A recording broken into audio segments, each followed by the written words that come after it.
할렐루야 성가대 찬양 감사하고요. 또 우리 신함 앙상블 연주 감사합니다. 우리 옆에 계신 분들과 함께 이렇게 인사하겠습니다. 오늘 말씀의 제목인데요. 이 고난도 반드시 지나갑니다 라고 인사하겠습니다. 네, 맞습니다. 오늘 말씀의 제목이 이 고난 이 또한 지나가리라 라는 제목으로 또 우리 신년 첫 주일 예배 하나님 앞에 드렸으면 좋겠습니다. 이제 새해가 밝았습니다. 한 살을 더 먹었는데요. 저도 한 살을 더 먹어서 이제 35살이 되었습니다. 네. 이제 그런 마음으로 살고 있다는 거예요. 또 뭐 실제 나이는 아니고요. 이렇게 젊게 살려고. 나이는 숫자에 불과합니다. 여러분들 건강하게 또 올 한 해도 건강하게 하나님의 주에 열심히 감당하시는 복된 한 해 되시기를, 또 그렇게 가능할 수 있도록 하나님께서 건강 주시기를 좋으신 예수님의 이름으로 축원드립니다. 그 유대인들이 보는 책 가운데 미드라시라는 책이 있습니다. 이것은 성경을 좀 쉽게 풀어놓은 신앙 교육서 같은 거예요. 그러니까 이것은 일종의 성경의 야사라고 해야 될까? 아니면 히든 스토리라고 해야 될까? 약간 성경 속에 담지 않은 이야기들을 좀 쉽게 설명한 이야기들이 있는데요. 그 미드라시에 보면은 재밌는 이야기들이 굉장히 많이 있습니다. 그 중에 한 가지 스토리, 여러분 너무 잘 아시는 스토리인데요. 이런 이야기입니다. 어느 날 다윗 왕이 그 나라에서 가장 반지 세공을 잘하는 한 반지 세공자를 불러옵니다. 그리고 명령을 내립니다. 나를 위해서 반지를 하나 만들어 다오. 뭐 반지 세공자가 반지 만드는 것이 무엇이 뭐 어렵겠습니까?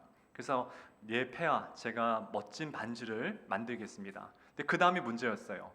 근데 왕이 그렇게 또 얘기를 합니다. 대신에 그 반지 안에다가 어떤 한 글귀를 써야 되는데, 그 글귀는 어떤 글귀냐? 내가 전쟁에서 승리했을 때에 내가 정말 자아도취되고 교만하지 않게 할 수 있는 그 글을 하나 거기에 써주고, 또 반면에 내가 전쟁에서 패배했을 때에 낙담하고 좌절했을 그때에 그 글을 보고 내가 용기를 얻을 수 있는, 이 두 가지가 다 충족될 수 있는, 충족할 수 있는 그 글을 적어달라고 얘기를 합니다. 그래도 어려운 거죠. 내가 자만하거나 도취되지 않게 할 수 있는 그 말, 또 동시에 내가 힘들고 낙담할 때에 내가 좌절하지 않게 할 수 있는 그 말. 반지 세공자가 반지는 만들었는데 거기다가 쓸 글을 도저히 못 찾겠는 거죠. 그래서 이제 다윗의 그 똑똑한 아들 중에 솔로몬이 있지 않습니까? 솔로몬 왕자에게 찾아가서 지혜를 구합니다. 그러자 솔로몬이 그 얘기 듣고 이렇게 쓰라고 얘기하죠. 그러면 그 반지에다가 이렇게 쓰십시오. 이 또한 지나가리라. 이 또한 지나가리라. 그래서 왕이 전쟁을 승리해서 승리에 도취됐을 때에 이 또한 지나가리라. 그 글을 읽었을 때에 교만하지 않을 수 있을 것이고, 또 전쟁에서 패배해서 낙심했을 때에 또 그 반지에 있는 이 또한 지나가리라. 그 글을 읽었을 때에 또 절망하거나 좌절하지 않지 않겠습니까? 이렇게 얘기했다는 거죠. 이것이 미드라시에 있는 이야기예요. 제가 이 이야기를 20년 전에 읽었거든요. 그래서 제가 이걸 청년들하고 제가 그때 나눴었어요. 그런데 그 당시에 제가 섬겼던 이 교회 청년 둘이 CC가 있었는데요. CC가 반지를 둘이 커플링을 만든 거예요. 만들어서 그 안에다가 이 또한 지나갈, 이걸 또 쓴 거예요. 너무 웃기잖아요. 근데 그들이 나중에 정말 헤어졌거든요. 그래서 아마 그 글 때문에 그런 게 아닌가, 그런 막 생각이 제가 이거 설교 준비하며 느꼈는데, 자, 어찌되었든 세상에 지나가지 않는 것은 없다라는 거예요. 영광도 지나가지만 또 한편으로 우리의 고난과 아픔도 반드시 지나간다는 거예요. 제가 사진 한 장 가져왔습니다. 사진 보여주세요. 자, 두 개의 사진. 왼쪽은 뭘까요? 동굴이죠. 오른쪽은 무엇이죠? 터널입니다. 자, 언뜻 보게 되면은 이 둘은 굉장히 비슷합니다. 안에가 컴컴하고 들어가야 되고, 들어갈수록 정말 이 어두움이 나를 기다리고 있는 것 같습니다. 입구도 좁고 늘 똑같습니다. 그런데 그런 공통점이 있는 반면에 차이점이 한 가지 분명한 게 있죠. 무엇일까요? 터널에는 반드시 출구가 있다는 것이에요. 반드시 출구가 있다는 것입니다. 물론 동굴도 간혹가다 있을 수 있는데 대부분의 동굴에는 출구가 없죠. 자, 우리 사람들이 고난을 왜 두려워하느냐? 사람들이 고난을 동굴로 여기기 때문에 두려워하는 거예요. 내가 이 동굴에 들어갈 때에 마치 나올 수 있는 출구가 없는 것처럼 느끼게 되니까는 그것이 인생에 나에게 막막감을 주고 내 자아를 붕괴시키는 그런 요인이 된다는 것이에요. 그러니까 삶의 마지막에서 어떤 선택을 하느냐, 정말 이 지혜롭지 못한 선택, 그들이 정말 극단적인 선택을 한 이유가 무엇이냐면은 나의 고난이 동굴처럼 다가오기 때문에 그렇게 된다라는 것이죠. 그런데 우리 하나님께서는 우리에게 고난을 주실 때 우리에게 주는 그 고난은 동굴이 아니라 터널이라고 말씀하신다는 거예요. 이 고난은 반드시 나오는 출구가 있다라는 것입니다. 반드시 있다는 거예요. 이것을 우리에게 명심하라는 겁니다. 그래서 우리가 언뜻 어려움에 찾아올 때는 우리가 그 생각을 잘 못해요. 나에게 왜 이 고난이 찾아오지? 내가 하나님 앞에 신실하게 살아갔는데 왜 이러움이 찾아오지? 마치 출구 없는 동굴처럼 여길 때가 많은데 그렇지 않다라는 것이죠. 하나님은 반드시 출구를 우리에게 허락하십니다. 이건 저희 이야기가 아니라 성경에 나오는 이야기예요. 저희가 다 함께 고린도전서 10장 13절 말씀 함께 읽겠습니다. 시작. 사람이 감당할 시험 밖에는 당한 것이 없나니 오직 하나님은 미쁘사 너희가 감당하지 못할 시험 당함을 허락하지 아니하시고 시험 당할 즈음에 또한 피할 길을 내사 너희로 능히 감당하게 하시느니라. 잘 보십시오. 여기서 피할 길, 이게 무엇이냐? 바로 터널의 출구라는 것이에요. 우리에게 시험도 주세요. 그 시험은 터널의 입구입니다. 하지만 입구만 주시는 것이 아니라 반드시 피할 길, 반드시 출구를 우리에게 주신다는 것이죠. 이거를 알 때에 우리가 고난이 지금 비록 어렵고 힘들고 낙심이 되지만 끝까지 버틸 수가 있다는 거예요. 반드시 출구가 있습니다. 하나님이 요셉을 사랑하시죠. 요셉을 우리가 설교를 제가 몇 번 말씀드렸지만은 요셉을 얼마나 귀하게 쓰십니까? 그런데 하나님께서 그 사랑하는 자녀에게도 그런 터널 같은 어둠 속에 집어 넣으셨다는 거예요. 왜 그랬을까요? 몇 가지가 있는데요. 첫 번째는 무엇이냐면은 하나님께서 우리를 터널 가운데 집어넣으신 이유는 우리 영혼을 또 우리 심령을 단단하게 또 아버지께서 우리를 굳건하게 하시기 위한 하나님의 훈련 방법이라는 것이에요. 제가 일전에 정채봉 시인의 콩신의 자녀 교육이라는 시를 한번 소개해드린 적이 있는 것 같아요. 한번 들어보세요. 광야로 내보낸 자식은 콩나무가 되었고 온실로 들여보낸 자식은 콩나물이 되었고. 이게 정말 일자천금의 시입니다. 잘 보십시오. 정말 광야에 나간 자녀는 나무가 되는 거예요. 그런데 온실 속에 키운 자녀는 그 자녀는 나물밖에 되지 않는다는 거예요. 이것도 하나님의 교육의 원리라는 것이에요. 하나님이 요셉을 크게 쓰려고 정말 이 땅에 보내셨는데 그 요셉의 육신의 아버지 야곱이 너무 요셉을 온실 속에서 키우는 거예요. 채색 옷만 입히고 형들은 들에 나가서 일을 시키는데 요셉은 일 시키지 않고 집에서 오냐오냐 키우는 거죠. 하나님이 보시기엔 답답한 거예요. 얘가 이래가지고 총리가 될 수 있나? 그래서 하나님께서 강제로 이 요셉을 광야학교에 입학을 시키게 되었다라는 것입니다. 거기에서 훈련을 시킨 것이에요. 그래서 여러분들 너무 젊은 나이에 성공을 우리가 바라는 것은 그건 위험한 일이라는 것이에요. 옛말에도 소년 등과 부득 호사라는 말이 있습니다.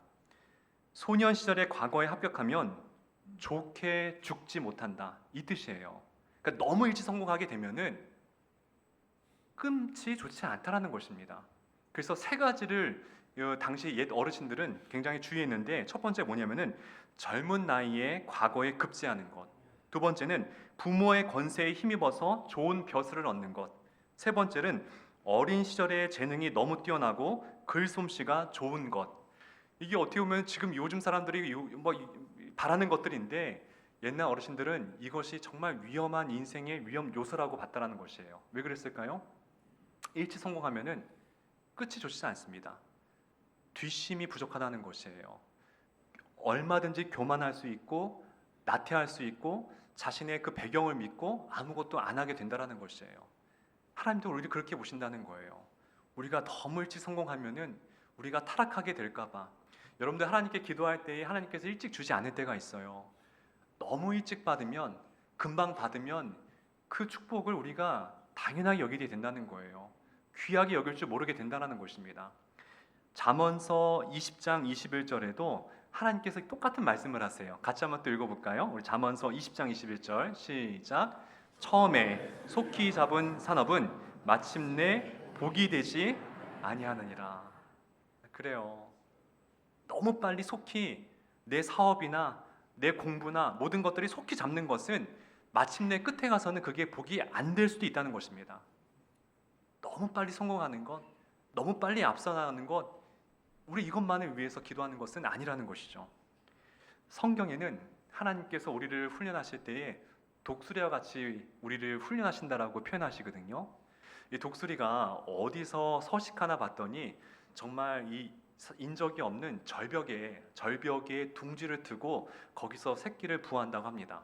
그리고 이제 그 새끼가 그 아기 새가 자라서 이제 조금씩 날개가 있을 때에 이 어미 독수리가 이 푸다닥푸다 날개를 막 이 흐트러서 이 아기 독수리를 절벽으로 떨어뜨린다는 거죠. 그러면 이 아기 독수리는 아무리 발버둥을 쳐도 날개에 힘이 없으니까는 그냥 추락한다는 거예요. 그리고 땅에 떨어질 때쯤 어미 독수리가 날아와서 다시 그 날개 위에 그 아기 독수리를 태워가지고 다시 둥지에 올려놓고 한 번만 그러느냐? 아니에요. 계속해서 2번, 3번, 4번, 5번 그런 과정을 연거푸해서 나중에 이 아기 독수리가 날개에 힘이 생겨서 스스로 날 수 있을 때까지 한다는 것이죠. 똑같은 방법으로 하나님께서 우리를 교육하신다는 거예요. 출애굽기 19장 4절 제가 읽어드릴게요. 내가 어떻게 독수리 날개로 너희를 업어서 내게로 인도하였음을 너희가 보았느니라. 내가 너희를 어떻게 훈련했는지 알지? 독수리 훈련하듯이 내가 너희를 키웠잖아. 이 말씀을 하시는 거예요. 그러니까 하나님의 방법은요, 우리에게 그냥 편한 길로, 그냥 안락한 길로, 시험이 없는 길로, 그런 길로 인도하지 않으세요. 오히려 거친 풍파 속에서도 비상할 수 있는 그런 강력한 영적인 날개를 갖게 할 수 있도록 우리에게 그 날개를 키울 수 있는 힘을 주신다는 것을 꼭 믿으시기를 좋으신 예수님의 이름으로 축복합니다. 자, 요셉을 그렇게 해서 독수리같이 똑같이 키우십니다. 하나님께서 터널 속에 집어넣으세요. 그런데 터널 속에 집어넣을 때에 또 뭘 주시느냐? 출구를 주세요. 제가 그 관점으로 다시 성경을 보니까는 기가 막히더라고요. 요셉이 3번의 큰 터널을 통과하거든요. 한번 보십시오. 첫 번째는 웅덩이라는 터널입니다. 같이 한번 읽어볼까요? 창세기 37장 24절 시작. 그를 잡아 구덩이에 던지니 그 구덩이는 빈 것이라 그 속에 물이 없었더라. 그때 미디안 사람 상인들이 지나가고 있는지라 형들이 요셉을 구덩이에 끌어올리고 은 20의 그를 이스마엘 사람들에게 팔매 그 상인들이 요셉을 데리고 애굽으로 갔더라. 잘 보십시오. 잘 보세요. 자, 요셉을 터널 속에 집어넣었습니다. 지금 구덩이에 던졌다는 것은 터널에 집어넣었다는 것이에요. 자, 그런데 출구도 주십니다. 출구가 무엇이었습니까? 상인들이 그 애굽으로 데려가게 하는 그 출구 또한 주셨다는 거예요. 입구와 출구. 두 번째 보십시오. 두 번째는 노예에 있을 때의 삶이었습니다. 창세기 39장 1절과 5절 말씀 제가 읽어드릴게요. 요셉이 끌려 애굽에 내려가매 바로의 신하 친위대장 애굽 사람 보디발이 그를 그리로 데려간 이스마엘 사람의 손에서 요셉을 산이라. 자, 지금 요셉을 즉 보디발의 집에 그 터널 속에 들어가는 겁니다. 그 다음에 여호와께서 요셉을 위하여 그 애굽 사람의 집에 복을 내리심으로 여호와의 복이 그의 집과 밭에 있는 모든 소유에 미친지라. 자, 출구 속에 이렇게 입구 속에 들어가게 했는데 하나님이 또 출구로 어떤 걸 주시느냐? 요셉을 통해서 보디발의 집이 복을 받게 합니다. 만약에 그 복을 주지 않았다면은 요셉은 노예 생활하다가 그냥 죽을 수도 있고, 당시의 노예는 그냥 이런 가구 중에 하나였어요. 생명이 아니었습니다. 그냥 잘못해서 마음에 안 들면은 그때 그냥 내가 사형시켜도 아무도 뭐라 그럴 수 없는 그러한 것이 노예 삶이었거든요. 근데 요셉에게는 출구를 주셨어요. 보디발이 보니까는 요셉은 특별하거든요. 요셉 때문에 자신의 복이 받는 것을 느끼거든요. 이게 무엇이냐? 하나님의 출구였다는 거예요. 하나님께서는 우리 터널 속에 그 입구에 집어넣으실 때에 반드시 나오게 하는 출구도 함께 주십니다. 세 번째 보십시오. 감옥에서의 시간입니다. 창세기 39장 20절 21절 같이 한번 읽어볼까요? 시작. 이에 요셉의 주인이 그를 잡아 옥에 가두니 여호와께서 요셉과 함께 하시고 그에게 인자를 더하사 간수장에게 은혜를 받게 하시매. 자, 이번엔 감옥의 또 그 입구 속에 들어갑니다. 근데 똑같이 하나님이 어떠한 출구를 준비하시느냐? 간수장에게 은혜를 베풀어서 요셉이 그 은혜를 얻게 됩니다. 잘 보세요. 하나님이 이런 분이세요. 여러분들 지금 고난 가운데 그 출구 가운데 들어가 계신 분들, 한참 터널 중간에 계신 분들 걱정하지 마시라는 것이죠. 반드시 하나님께서 출구를 예비하고 준비하고 계신다는 것입니다. 그러니까 제가 말씀드렸죠. 독수리를 한 번만 그렇게 훈련시키는 것이 아니었어요. 여러 번, 날 때까지 반복해서. 지금 요셉을 보십시오. 한 번 터널 속에 들어간 것이 아닙니다. 반복해서 지금 그거를 들어갔다 나왔다를 계속 반복해서 하고 있는 거예요. 자, 이 말씀이 시편에 그대로 나와 있습니다. 시편 105편 17절에서 19절 말씀, 진짜 귀한 말씀인데요. 이것은 다윗이 지은 시라고 알려지고 있는데 요셉의 삶을 가리켜서 하고 있는 말씀입니다. 같이 한번 읽어볼까요? 자, 시작. 그가 한 사람을 앞서 보내셨으며 요셉이 종으로 팔렸도다. 발은 착고를 차고 그의 몸은 쇠사슬에 매었으니 곧 여호와의 말씀이 응할 때까지라. 그의 말씀이 그를 단련하였도다. 잘 보십시오. 하면 이 글 보여주세요. 언제까지 하나님께서 그 고난 속에 뒀다고요? 하나님의 말씀이 응할 때까지. 무슨 얘기냐? 이제 됐다. 이제 너 영적으로 단단하게 됐다. 너 이제 어디 가든지 너 넘어지지 않겠다라는 하나님의 말씀이 응할 때까지 뭘 했다고요? 단련했다고 하는 거예요. 요셉이 3번 통과했는데도 아직 단련이 덜 됐으면은 어쩌면 4번, 5번도 갈 수 있었을 거예요. 근데 요셉은 3번 통과하게 되자 하나님께서 됐다. 너 이제 하산해도 되겠다. 하나님께 느끼신 거죠. 우리도 마찬가지예요. 때론 이 터널이 때론 인생에 한 번 찾아올 수도 있고 또 누군가에게 2번이 될 수 있고 3번이 될 수 있어요. 언제까지냐? 하나님께서 내 심령이 단단해졌다고 판단하실 때에 됐다. 넌 드디어 이제 정말 나의 단단한 영적인 이 거장이 됐구나. 이 판단하실 때까지 우리에게 그 단련을 때론 주실 수도 있다는 것이죠. 여러분들 산 중에 가장 높은 산이 어디 산이죠? 주무세요? 자, 에베레스트 산이죠. 자, 에베레스트 산의 높이가 얼마나 되죠? 8,848m입니다. 자, 거기에 첫 번째 가장 등정한 첫 번째 사람이 누구였죠?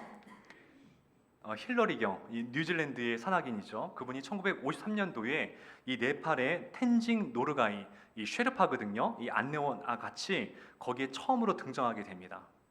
그러니까 이 세상이 가장 높은 곳이었어요. 정상인 곳이죠. 거기는 아무나 갈 수 없었어요. 그래서 거기는 많은 사람들이 산악인이 정말 등정하려고 노력했지만은 거기에 올라간 사람들은 그렇게 많지 않게 됩니다. 그런데 2004년부터 달라졌어요. 2004년부터는 한 해에 300명에서 500명이 에베레스트 산 정상에 올라가게 됩니다. 신기하지 않습니까? 1950년대에서 90년대까지는 1년에 1명, 2명 갈까 했던 그 산에 2004년부터는 거기에 300명 이상이 올라가게 됐다는 거예요. 왜 그랬을까요? 혹자는 그래요. 장비가 좋아져서 이제 뭐 산소통도 있고 막 그래서, 또 혹은 사람들의 체력이 좋아져서 이렇게 올라갈 수 있다라고 말하는 분도 있는데 그것이 아니라 베이스 캠프의 위치가 달라졌기 때문이라고 합니다. 베이스 캠프에 예전에는 이 히말라야에 올라갈 때에 2,000m 높이의 베이스 캠프가 위치해 있었대요. 그럼 거기서 출발하는 거예요. 거기서 식량과 또 체력과 이런 것들을 구비한 다음에 그때 이제 나머지 6,480km 올라가는 거죠. 그런데 2004년에는 이 베이스 캠프를 6,000m 높이의 그 베이스 캠프를 설치하게 됐다는 것입니다. 그렇게 되니까는 산악인들이 2,000m만 올라가면 되는 거예요. 2,800m만 올라가면 됐다는 것이죠. 가까워진 것이죠. 자, 중요한 것은 무엇이냐? 베이스 캠프가 뭐 하는 것일까요? 다 아시는 거지만은 제가 한번 읽어드릴게요. 베이스 캠프란 등산이나 정상으로 가기 전에 장비의 보급, 휴식, 재정비 등을 하는 캠프를 의미합니다. 비유적으로는 어떤 큰 목표를 이루기 위해서 중간 지점에서 힘을 모으는 장소이거나 재정비하는 시간을 뜻하게 됩니다. 그래서 이 베이스 캠프 때문에 이제는 그 에베레스트 산의 정상에 쉽게 올라갈 수 있게 됐다는 것입니다. 이게 영적인 의미에서 우리에게 주시는 은혜가 교훈이 있다라는 것이죠. 여러분들 만약에 베이스 캠프를 통과하지 않고 그냥 올라가게 되면은 사람들은 고산병에 걸려서 금방 병에 걸려서 올라가지 못하게 된다고 합니다. 그러니까 충분히 그 바로 아래에서 시간을 가지고 내 체력을 비축하고 그 환경에 적응할 수 있는 시간이 있어야 된다는 것이에요. 잘 보십시오. 만약에 요셉이 23년 동안의 베이스 캠프의 시간이 없었다고 한다면, 그가 그냥 어린 나이에 애굽의 총리가 됐다고 한다면, 그가 총리가 돼서 과연 무엇을 할 수 있었겠습니까? 뭐 나라의 뭐 일을 볼 수가 있었을까요? 곡간을 만들어서 그가 뭐 곡식을 쌓아야 되겠다, 이런 지혜를 어떻게 얻을 수가 있었겠습니까? 잘 보십시오. 이스라엘 백성이 40년 동안 가나안 땅 들어가기 전에 40년 동안 베이스 캠프로 하나님께서 무엇을 허락하느냐? 광야를 준비하셨어요. 거기서 40년 동안 충분히 하나님의 백성으로 드려야 될 예배의 형식이나 그 모범, 또 거기서 어떻게 우리가 이방인들과 섞이지 아니해야 될 것을 알아가는 것들, 이런 것들을 어디에서 배웠느냐? 바로 베이스 캠프인 광야에서 그것을 배웠다는 것입니다. 반면에 사울 왕은 이러한 그 인생의 베이스 캠프가 없었어요. 그는 곧바로 30살에 그냥 청년에 있다가 왕으로 올라가게 됩니다. 어떻게 됩니까? 영적인 고산병에 걸려서 그는 그만 추락하게 되더라는 것이에요. 왜 우리에게 터널을 주시냐고요? 베이스 캠프로서 주시는 거예요. 그 속에서 단단하게 우리 심지의 믿음의 뿌리를 깊이 뿌리 내리시라는 하나님의 깊은 섭리가 있다라는 것이죠. 우린 그걸 통과하지 않고서는 우리가 정상에 빨리 도착한다 한들 우리는 교만의 고산병, 나태의 고산병에 걸려서 그 정상을 우리가 제대로 활용할 수가 없게 된다라는 것이죠. 그리고 돌아보니까는 요셉이 돌아보니 그 터널의 목적이 무엇입니까? 빨리 목적지에 도착하게 만드는 그러한 방편으로 터널을 만든 것이 아닙니까? 마찬가지였어요. 요셉도 돌아보니까는 그 터널을 3번 통과하니까는 누구에게 와 있느냐? 바로 앞에 서게 되었다라는 것이죠. 자기는 집에 가고 싶었어요. 집에 가는 문만을 열기를 바랬는데 하나님은 그 문을 닫혔습니다. 닫히게 합니다. 그리고 다른 문을 열어주세요. 근데 그 문은 내가 들어가기 싫어요. 그 터널은 내가 들어가기 싫은데 그럼에도 내가 그 터널 들어가니까는 알고 보니 그 터널이 내 인생의 지름길이 되더라는 것이에요. 하나님께서 우리 인생의 문을 막으실 때가 있습니다. 근데 우리 싫어서 가는 것이 아니에요. 내 문을 막으실 때에 하나님의 열려있는 문을 보라고 때론 내 인생의 문을 막으실 때가 있어요. 그럼 그 문을 우리가 용기를 가지고 들어가시게 되면은 그 길이 진짜 지름길이 될 때가 많이 있다라는 것이에요. 요한복음 5장에 보게 되면은 이 베데스다 연못가에서 38년 된 이 몸을 가누지 못하는 환자가 등장하게 됩니다. 그때 예수님께서 그에게 찾아가자 이 환우가 예수님께 뭐라고 말씀하시느냐? 예수님, 누가 나를 저 베데스다 연못에 저기서 물이 움직일 때에 제일 첫 번째 물에 들어가는 사람은 병이 낫는다라는 전설이 있는데 나를 저기에 넣어줄 사람이 없어서 제가 지금까지 병고침 받지 못하고 있습니다. 이렇게 얘기하잖아요. 그죠? 그 물이 왜 왜 움직이는지 아십니까? 그냥 온천이에요, 온천. 그냥 온천인데 전설에는 거기에 누가 들어가면 낫는다는 전설이 있었던 것이죠. 그러니까 사실 아니에요. 거기에 첫 번째 들어간다 한들 낫지 않게 됩니다. 그런데 지금 이 38년의 환우는 지금 거기 못 들어간 거에 있어서 굉장히 지금 억울해하고 있잖아요. 근데 여러분 생각해 보세요. 만약에 누군가가 도와줘서 그 연못 한가운데에 그 사람을 살 거라고 생각하고 만약에 던졌다고 생각해 보십시오. 오히려 어쩌면 이 생명을 부지하지 못할 수 있어요. 수용할 수가 없는, 가눌 수 없는 분이 물속에 빠졌으니 어떻게 살아날 수 있겠습니까? 하나님께서 그렇기 때문에 막으신 거예요.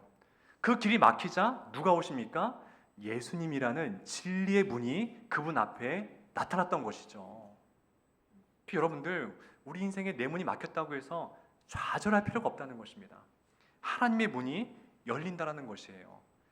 똑같은 의미로 둘째 아들 탕자가 쥐업 열매를 먹지 못했을 때, 드디어 먹을 것이 없는 그 문이 막혔을 때에 아버지라는 그 문이 열린 것을 그때 보게 된다는 것이에요. 그 쥐업 열매가 계속 공급이 되었다고 한다면은 그 둘째 아들은 평생 아버지를 생각하지 않게 되었겠죠. 돼지가 먹는 사료를 먹으면서 평생을 그렇게 자신의 삶을 소진시키고 말았을 것입니다. 그것이 문이 닫히자 하나님의 문이 보이게 됐다라는 것이죠.